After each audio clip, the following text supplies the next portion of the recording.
Doomhammer made a deal with the coward Human King Aiden Perenolde. Orgrim would allow Alterac to survive if his army would be allowed to pass through safely and head on a straight path towards Capital City. Such betrayal could doom all of mankind, but Perenolde didn't care. He was greedy and didn't fully support the alliance from the beginning anyway.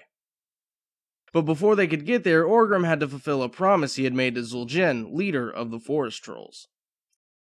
This deal was that Zul'jin would send his troops to fight alongside the Horde if Orgrim would help them take down the High Elves of Quel'thalas.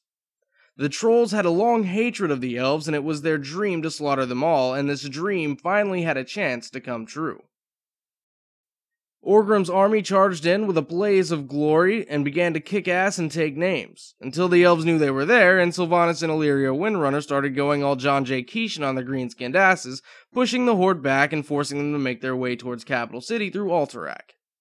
The bulk of the army made it through and arrived in Lordaeron when something unexpected happened. The army of Stromgarde heard of the betrayal and was dispatched to close the pass and took out a large portion of Doomhammer's reinforcements while they were at it. Reluctantly, Doomhammer began the siege of Capital City, and after several days it was believed he would succeed until he received ill news. This news was the infamous betrayal of Gul'dan.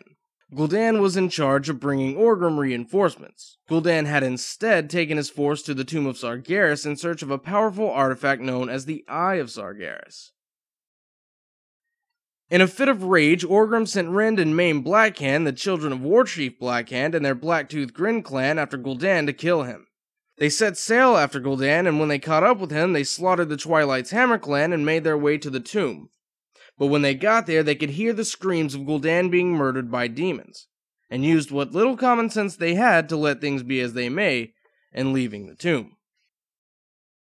Right as victory seemed at hand for Doomhammer, Turalyon came charging in with his army and forced Orgrim into a full retreat back to Blackrock Mountain.